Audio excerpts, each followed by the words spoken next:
Okay, let me drink a sip of coffee first. Lukewarm. Why is it lukewarm? We took a long time setting up. Isn't that ironic? What's the name of our episode today? Getting started. Which took Many steps. many steps. Not just one step. Yeah. It took many steps. Many steps. Many steps for the first step. There's so many things I want to do. Too many things I keep putting off. But the journey looks so daunting that I never actually get started.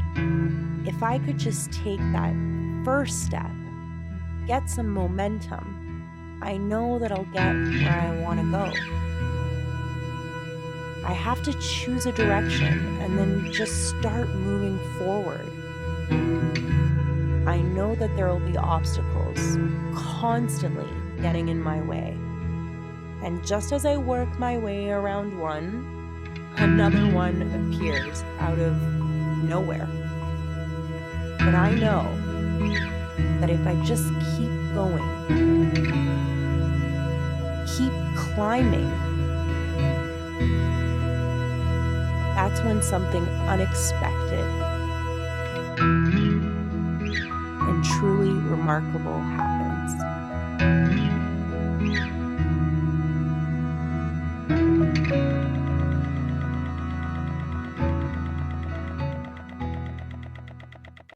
Okay.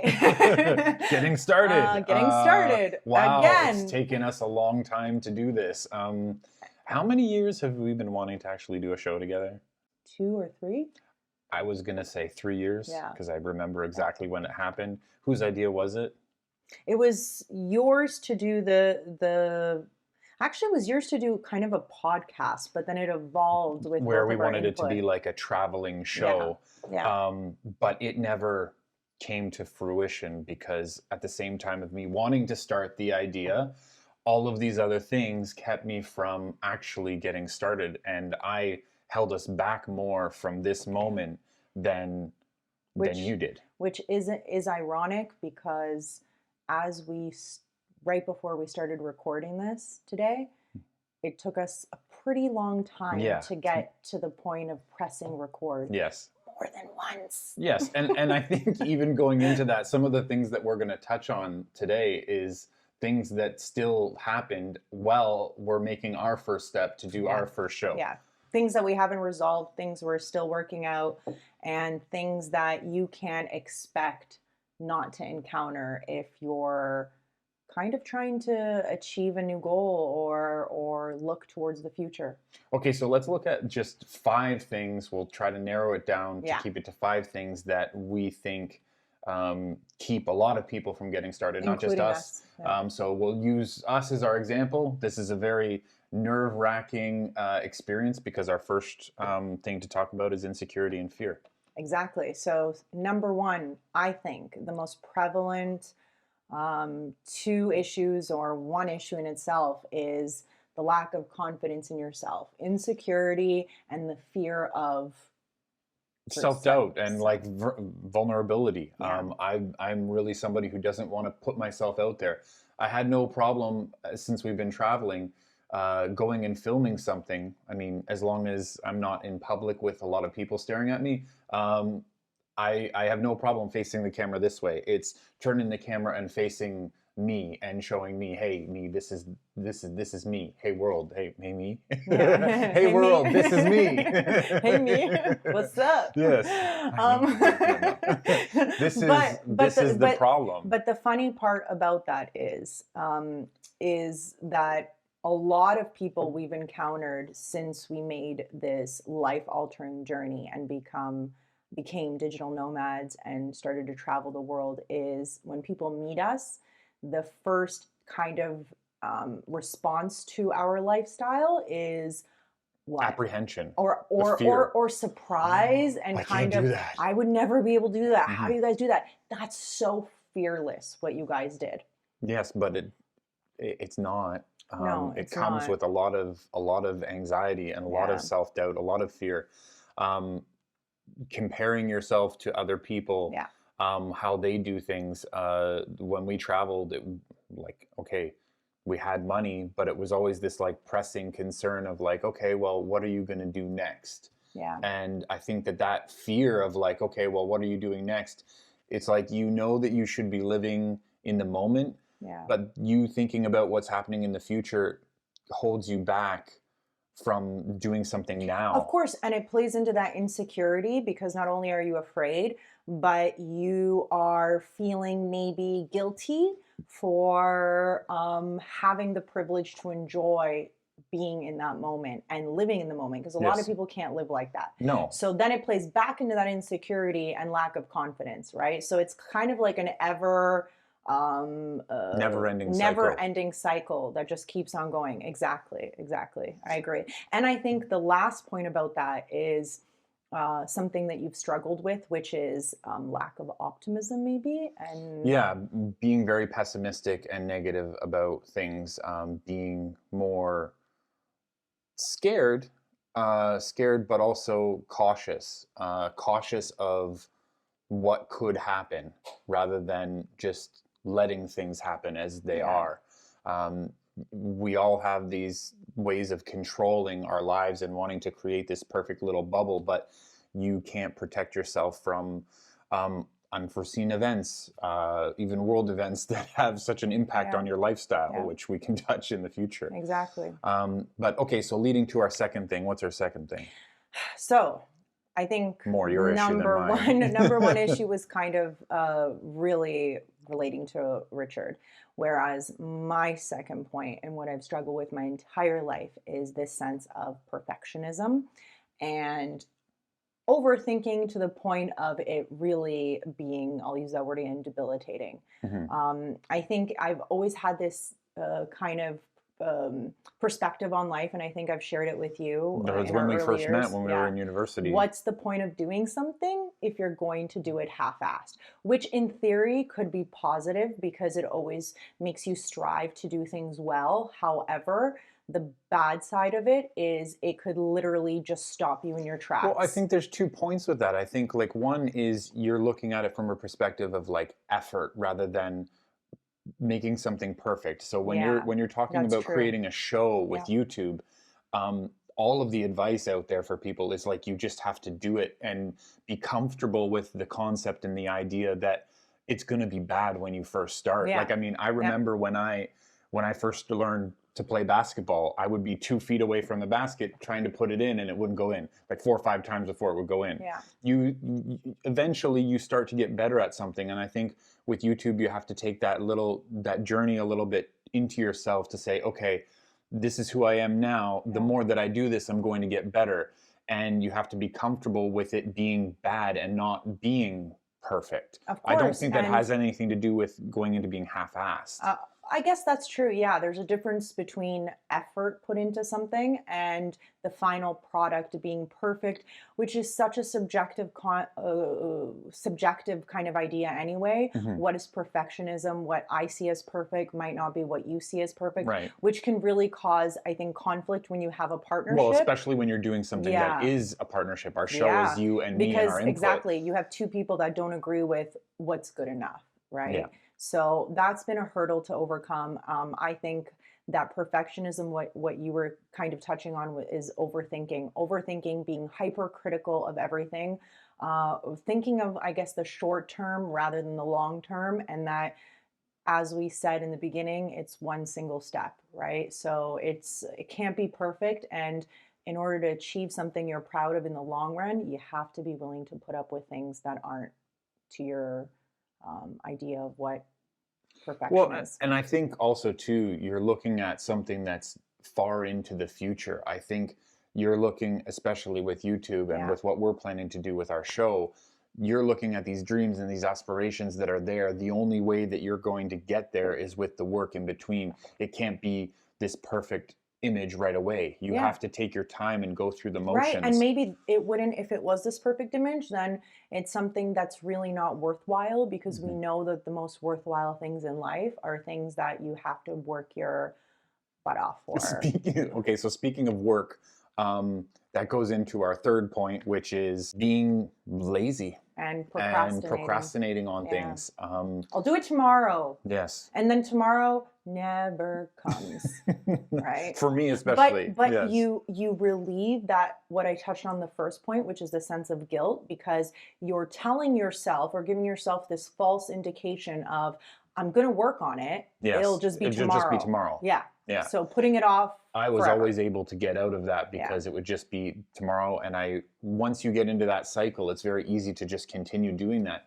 And I think to give us a little bit of like leeway, our work ethic really changed when we left. We quit our jobs. We traveled for 2 years with no job. So it's been very difficult over these last 4 years trying to get into a routine A schedule. a schedule. And it's very difficult to develop a schedule and a routine when you're continuing to move on from place to place. So I think this idea of being lazy has kind of like, and part of it too is there's some people that say like it's good to give yourself time. Of course, it's You good know? to give yourself time. You can't be over hyper productive to the point that you're producing for the sake of producing, not thinking about what you're producing, not having a clear, idea of what you want.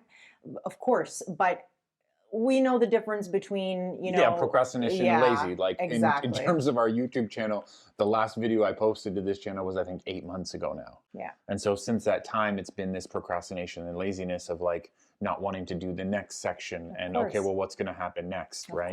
Of course. And I think that ties into number 4, which is something that you can expect being somebody who creates content or somebody really who likes any creative process in life, is that you're going to have blocks. You're going to have times where you have amazing ideas and inspiration, and you're going to have lots of time on the other hand where you feel like complete and utter lack of inspiration, block. You can't think of any good ideas. Your brain is kind of mush. Yeah.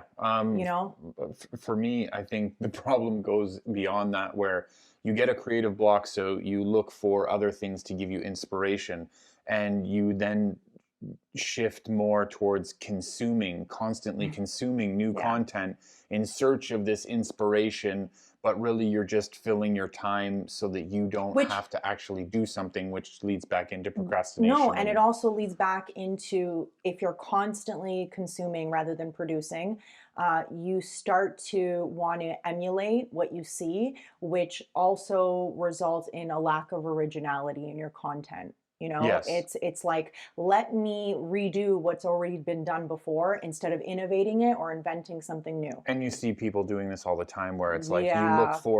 you look for the trendy thing and what's on topic, and then there's 50 videos about the same thing With that, with the, what is it called? The catchphrase that they use in order to get hits. or Right. clickbait. Yeah, exactly. Yes. It's like, let me use some attractive title, like some sexy thing in the thumbnail, and I'll drive people in, and really it's the same regurgitated, recycled idea. Yeah.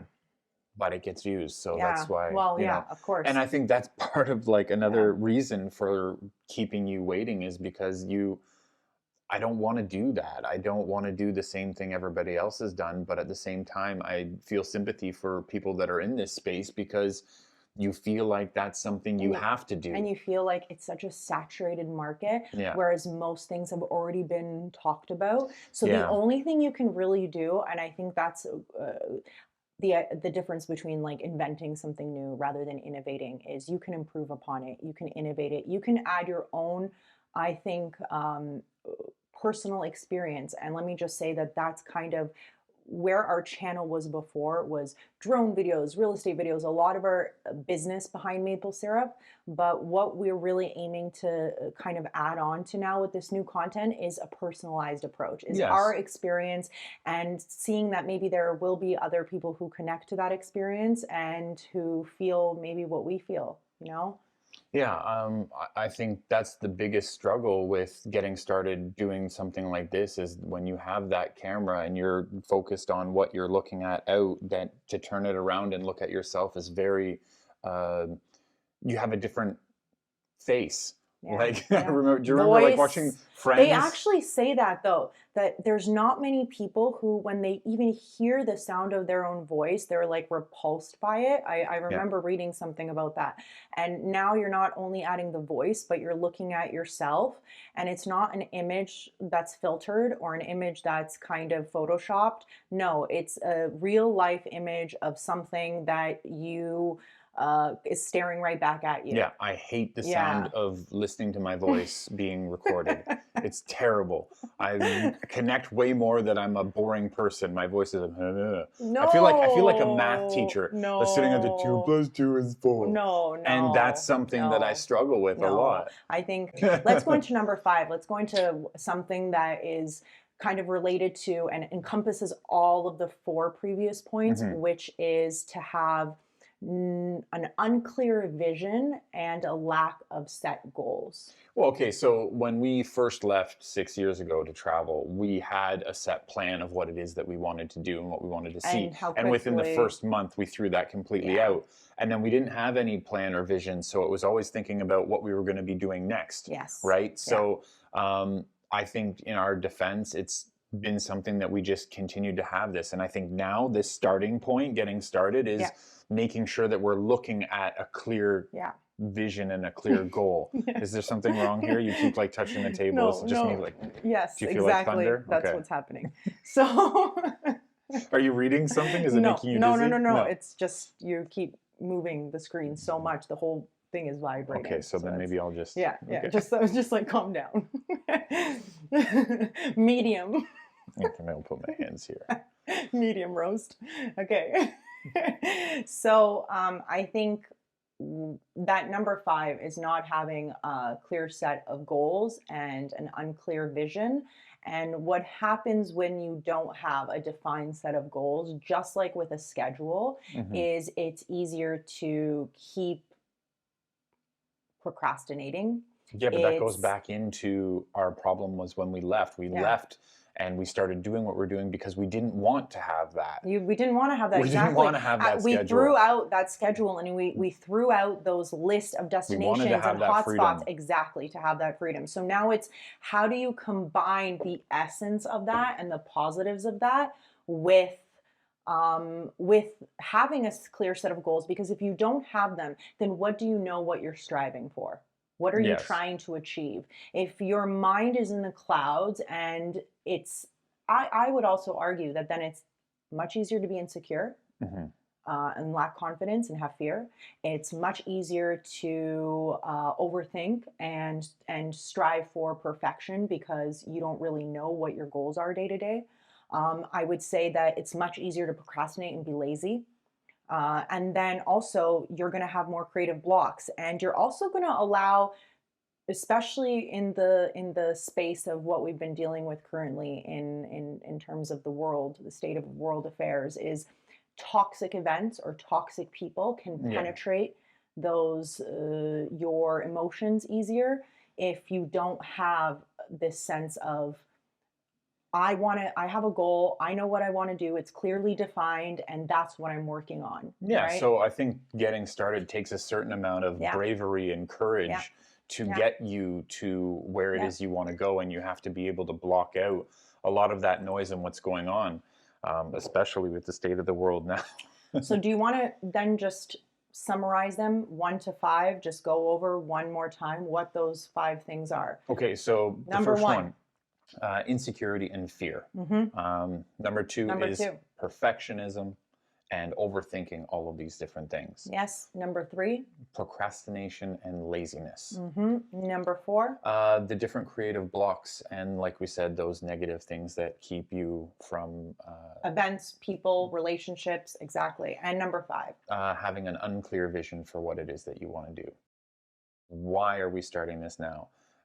For people who are watching, it's understanding the state and the situation that we're in now. Yeah. We're in a transition phase. Yeah, that's true. We're definitely in a transition phase. And I think that taking this first step is closing a chapter of ourselves from before. But it's also identifying the fact that, like, those things that we listed are things that are ongoing.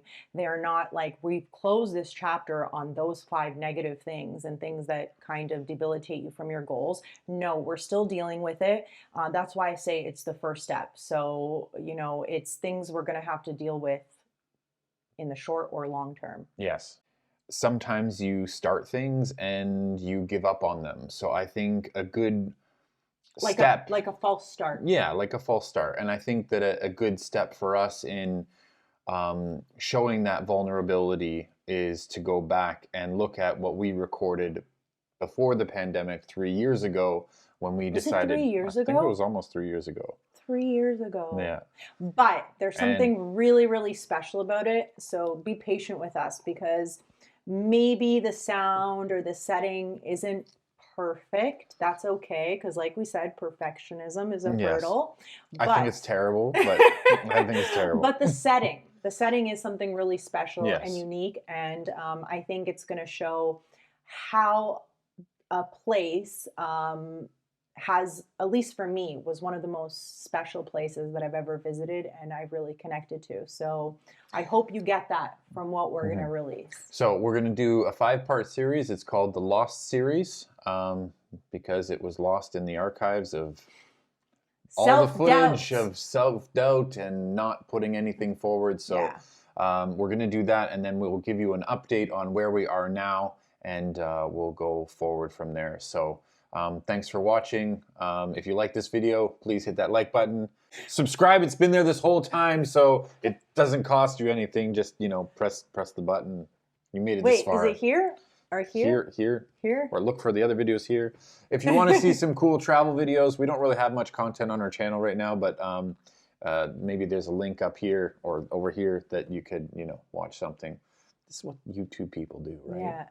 What really, honestly and genuinely, really what we hope to achieve with this, and at least part of this, let's say, defined goals that we want to have is we want to share genuinely what we do and what we say together day to day. So take the first step with us.